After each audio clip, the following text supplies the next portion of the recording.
Hello friends, फिर से स्वागत करता हूं आपका आपके अपने चैनल सुशांत चेस पॉइंट्स में।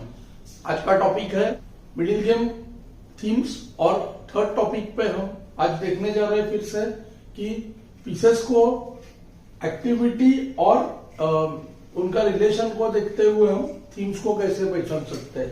और हम थर्ड पोजीशन पे देखेंगे कि बुक में इसको किस थीम के नाम से उन्होंने बताया था। जल्दी से देखते पोजीशन में चल क्या रहा है। आप देख सकते हो कि ब्लैक के पीसेस काफी एक्टिव है। बिशप h3 का g2 पे अटैक कर रहा है, c5 बिशप f2 पर अटैक कर रहा है, नाइट e5 के पास g4 f3 और d3 तीन अच्छे स्क्वायर्स है।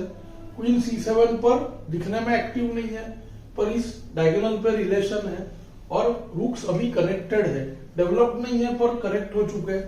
व्हाइट का देखेंगे, रूक्स देखिए कनेक्टेड नहीं है, बिशप और नाइट तीनों ही वेल प्लेस्ड नहीं है, ये बिशप अभी फिलहाल ब्लॉक्ड है और मूव ब्लैक का होने की वजह से व्हाइट को चांस नहीं मिला। रिलेशनशिप अगर आप देखोगे पीसेस में, नाइट को d3 से देखिए e1 और f4 पे फोर्क हो सकता है, f3 से e1 और g1 पे फोर्क हो सकता है और इस f2 पॉइंट का बहुत इंपॉर्टेंट रोल है इस केस में। तो ब्लैक के पास दो देखिए एकदम ऑब्वियस कैंडिडेट मूव्स दिख के आ रहे हैं। एक है nd3 डबल अटैक, दूसरा देखिए bf2 चेक और एक तीसरा बताना चाहूंगा नाइट g4 जिससे f2 पर अटैक हो सकता है। पर नाइट मूव्स में क्या लगता है, क्वीन टेक्स क्वीन फ्री चली जाएगी। दूसरा एक प्रॉब्लम है बिशप टेक्स f2, उसको क्वीन टेक्स f2 के बाद नाइट d3, ये लाइन दिखने में काफी बढ़िया है लेकिन क्या होगा, व्हाइट जो है एक्सचेंज दे देगा, यानी ये रुक दे देगा और फिर टू पीसेस पर रुक हो जाएगा। तो ये पोजीशन भी इतना कुछ विनिंग नहीं है। तो ब्लैक ने जो है नाइट d3 मूव में कैलकुलेट करना सोचा क्योंकि f2 जा रहा है। कई बार क्या होता है, वीकर प्लेयर्स इस मूव को सोचते ही नहीं है, क्यों, क्योंकि क्वीन चली जाएगी, लेकिन सैक देने के बाद नेक्स्ट मूव तो चेक कर रहा है तो एटलीस्ट सोच के देखना चाहिए। तो night d3 qc7 bf2 check kh1। अब काफी लोग यहाँ पे छोड़ देते हैं क्योंकि अब तो क्या है, चेक्स खत्म, bg2 को kg2 फ्री चला गया। पर कुछ कुछ पोजीशंस ऐसे होते हैं जिसमें किंग सेफ्टी अगर बहुत खराब हो तो चेक्स नहीं होने पर भी विनिंग हो जाता है। देखिए इस केस में वही हुआ, knight d3 queen takes c7 bishop f2 check king h1 और अब देखिए नाइट e1। दिखने में व्हाइट जो है देखिए क्वीन अप है, क्वीन फॉर रूक पोजीशन चल रहा है पर कुछ भी करे तो bg2 मेट बचा ही नहीं पा रहा है। ना बिशप, नाइट, रूक या क्वीन किसी का भी g2 स्क्वायर पे कंट्रोल नहीं है, किंग मूव नहीं कर सकता और यहाँ पे व्हाइट ने डिजाइन कर दिया। चलते हैं नेक्स्ट पोजीशन पर। तो चलते हैं सेकंड पोजीशन पर। इस पोजीशन में हम देख सकते हैं कि व्हाइट का पोजीशन पिछले पोजीशन के मुकाबले काफी बेटर है। पर इस बार क्या हो रहा है, व्हाइट का किंग पोजीशन बिल्कुल भी अच्छा नहीं है, ओपन किंग है। अटैकर्स अगर हम गिने तो क्वीन, नाइट और ये बिशप बहुत इंपॉर्टेंट है और कुछ केसेस में ये जो g7 का बिशप d4 या c3 पे जा पाना भी बहुत इंपॉर्टेंट है। फर्स्ट मूव तो एकदम ऑब्वियस है, क्वीन h5 चेक, उसको के g1 या g2 फोर्स्ड। g1 जाने पे इस बिशप का रोल इंपॉर्टेंट हो जाएगा और g2 जाने पर इस बिशप का रोल इंपॉर्टेंट हो सकता है। यह पोजीशन थोड़ा सा इजी है ऐसे मैं कहूंगा। पिछले वाले में जिन्होंने नाइट d3 मूव सोचा था उनके लिए इजी होगा पर काफी लोग उसमें छोड़ देते हैं, आगे नहीं जाते। इसमें भी ऐसा ही है, क्वीन h5 चेक तो देखिए बहुत ऑब्वियस है पर आगे इसका जो मेटिंग मोटिव है, मेटिंग अटैक है, बहुत ही बढ़िया है। थीम के बारे में बात करें तो थोड़ा रिलेशंस देखते हैं पीसेस के बीच में। रूक जो है ये डिफेंडर है h2 और g2 स्क्वायर्स का। क्वीन जो है अभी कुछ एक्चुअली डिफेंड नहीं कर रही है पर बहुत एक इंपॉर्टेंट पॉइंट है, जब भी किंग f1 जाएगा तो नाइट e3 चेक को ये क्वीन जो है डिफेंड कर रही है। तो ब्लैक ने स्टार्ट किया, देखिए queen h5 check, first point kg1। यह मूव थोड़ा इजी है, काफी लोग तुरंत बताते हैं सर bd4 हो जाएगा, क्या बात है, क्योंकि रुक d4 तो दे नहीं पाएगा, पर रुक d4 देना फोर्स्ड है। किंग f1 को आप देख सकते हो कि नाइट चेक, e3 चेक और फिर बिशप g4 आ जाएगा। h2 और e3 दोनों ही बहुत स्ट्रॉन्ग है और रुक टेक्स d4 करते ही यहाँ पे होता है dangerous tactic, queen h2 check, king f1 और मटेरियल नहीं चाहिए, cd4 करके ब्लैक को ब्लैक करता है, नाइट e3 चेक। देखिए किस तरह से इसमें मल्टीपल थीम्स यूज हो गए। मेन तो किंग का पोजीशन खराब है तो क्वीन e3 को बिशप h3 चेकमेट। गेम में व्हाइट ने kg2 खेला, उसको आया queen h2 check, king f1, और यहां पे भी ब्लैक ने किया नाइट e3 चेक। कुछ भी ज्यादा बदला नहीं, क्वीन टेक c3 और bishop h3 check, force to g2, उसको qg2 मेट। ये पोजीशन उनके लिए बहुत इजी होगा जिन्होंने इस बिशप का रोल को पहचान लिया और क्वीन को हटाना था यहां से, उस आइडिया को पहचान लिया।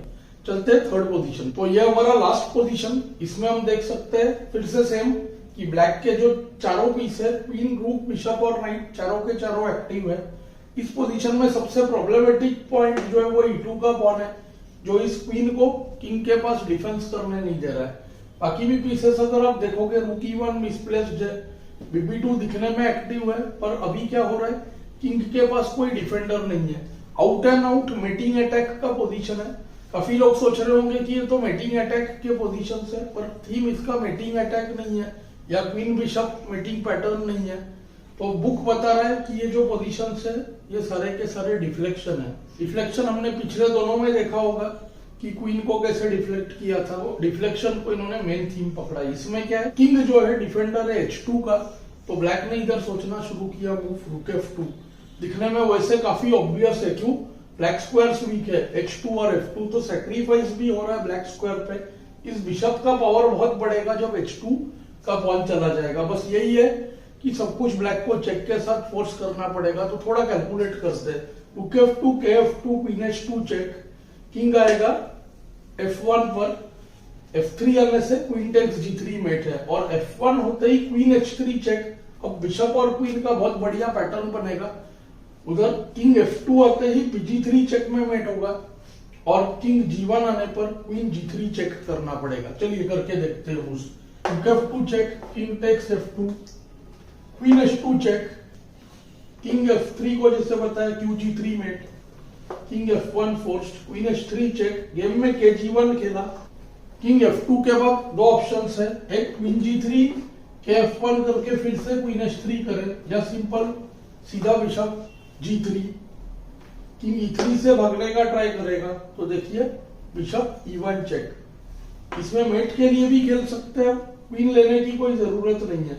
यहाँ पे होगा देखिए qg3 चेकमेट। तो इस वजह से व्हाइट ने खेला kg1, उसको भी आया देखिए qg3 चेक। चेक में सब कुछ फोर्स कर रहा है। किंग h1 को queen h2 met, king f1 किया, और उसको फिर से आ गया देखिए क्वीन h3 चेक। पॉइंट ये है कि पिछले बार g3 पे पॉन था, अब किंग g1 के बाद सीधा आएगा बिशप h2 चेक। यहाँ पे व्हाइट ने रिजाइन किया, ज्यादा कुछ है नहीं करने के लिए। kf2 करने पर qg3 check, kf1, qg1 met, और किंग h1 आने पे ये बिशप और क्वीन का बहुत ही सिंपल पैटर्न है। जब भी बिशप और क्वीन और किंग तीनों एक लाइन में इस तरह हो, बस f2 पे उसका अगर कोई सपोर्ट नहीं हो तो ऐसे मेट होता है, bg3, kg1, queen h2, king f1। यहाँ पे क्वीन f2, और इस केस में तो क्वीन h1 भी मेट है और जीत गया। तो इसमें डिफ्लेक्शन किसका हुआ, किंग का हुआ। किंग h2 पॉन का डिफेंडर था। तो ये ऑथर्स के हिसाब से ये जो था ये मेन थीम था तीनों ही पोजीशंस में। अब चलते हैं हमारे होमवर्क पोजीशन पे। होमवर्क का पोजीशन रखता हूँ, घर में जरूर आप ट्राई करना सॉल्व करने का। आंसर मैं इधर जैसे बताया कमेंट्स में दे दूंगा, या तो फिर जैसे कल के पोजीशन में किसी ने कमेंट किया तो मैंने उसी में दे दिया है। उनका आंसर सही था, बस एक मुंह और आगे देखना था। नहीं तो एक वीडियो बना के उसमें तीनों पोजीशंस को हम डिस्कस कर लेंगे। तो ये रहा होमवर्क पोजीशन आपके सामने। आप देख रहे हो कि इसमें पीसेस बहुत कम है दोनों के पास ही, लेकिन ब्लैक के तीनों ही पीस बहुत एक्टिव है। और ये जो क्वीन है ये इस g2 पॉन का डिफेंडर है। ये था छोटा सा हिंट। अब आप इसको सॉल्व करने की ट्राई करना। और ये जो कोर्स का जो फॉर्मेट है आपको कैसे लग रहा है मुझे कमेंट्स में जरूर बताएं। Thanks for your time.